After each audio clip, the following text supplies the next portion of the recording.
I saw a piece come across Bloody Elbow this morning, and it was such a good question, but at the same time, the question made me so mad because it was so unfair. How is it a good question and it's unfair? Okay, I'm bearing my lead. Here's what the topic was. Legacy-wise, I'm summarizing. Will it affect Max Holloway that he lost to Dustin Poirier? Legacy-wise, here you've got Max, the greatest pound-for-pound featherweight that the world has seen. Will it affect him in hindsight that he has a blemish, even though it was out of his division? Great question. Here's why it's unfair. Yes. The answer to the question is yes. It will. That is a reality. That is a bunch of crap. That should be a bunch of crap. Dan Henderson, by the way, Dan Henderson would leave 185 pounds, which was his weight class, and fight wherever there was a fight, which included going up to heavyweight, and he beat Big Nogueira. Big Nog went on to be world champion. Dan Henderson left the weight class, went up to heavyweight, beat Fedor, who was the world champion. I've never felt that Dan gets credit for that.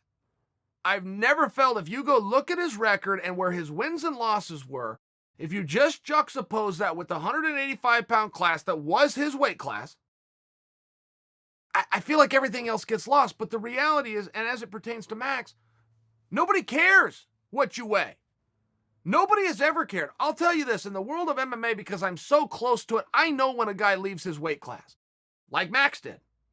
I know that Max was the king of 145 and went and took a big risk and went up to 155. That may sound kind of like the same thing to you guys. 145, 155. That may sound like the same thing, but if I put that into a percentage of body weight and showed you what percentage of body weight that he moved up to take on Dustin Poirier, I think that it would impress upon you a little bit more. There's also a reason that there's weight classes. Size matters. If you guys follow the show, you'll hear me often say, yes, but it's a size disadvantage. It favors the younger. I get all of these different things. But I'm saying, separate conversation. Size matters. There's a reason they weigh their asses in. There's a reason you sign a contract. There's a reason there's a penalty if you break that contract, which is financial and substantial. Size matters. So if Max wants to take a risk and put it on the line and go up against Poirier where he should fully be complimented, and by the way, it was a super close fight. I mean, if you want to get even more in the weeds, how many of you care? How many of you even remember that it was a super close fight? In fairness, how many of you remember that it was a rematch, that was a second? There were so many things against Max. How many of you give a damn? I can tell you in MMA, I do because I know it and I can pay attention. I know when a guy leaves a weight class. But in boxing, a sport that I love but I don't follow it as close, use Pacquiao and Mayweather, for example. I don't give a damn. Pacquiao's a big name. Mayweather's a big name. You both look about the same to me. Go fight. That's where it ends for me. And if Floyd was to come to the table and go, well, yeah, I'll do that, but he's 8 pounds bigger than me, I don't care. I just don't. Contrary to the argument I'm making and the unfairness that we're going to show Max in hindsight, as to the article I read on Bloody Elbow, I don't care personally. Go fight.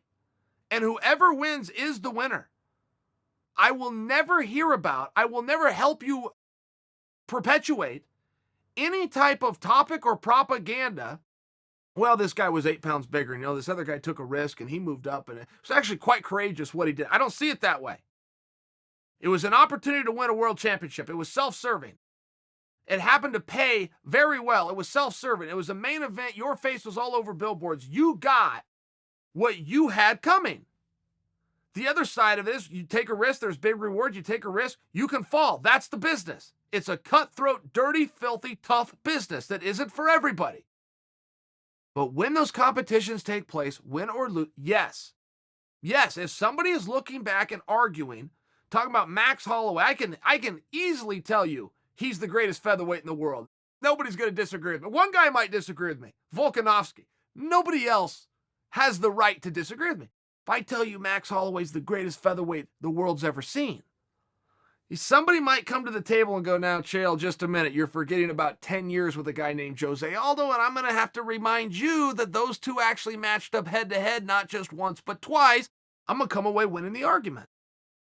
But 3 and 4 and 5 years from now, when none of us can remember anything about anything, we're only arguing on paper, yes, somebody will bring up Max, and they will bring up the fact that his undefeated streak wasn't as long as somebody else's because, in fact, he fought Poirier.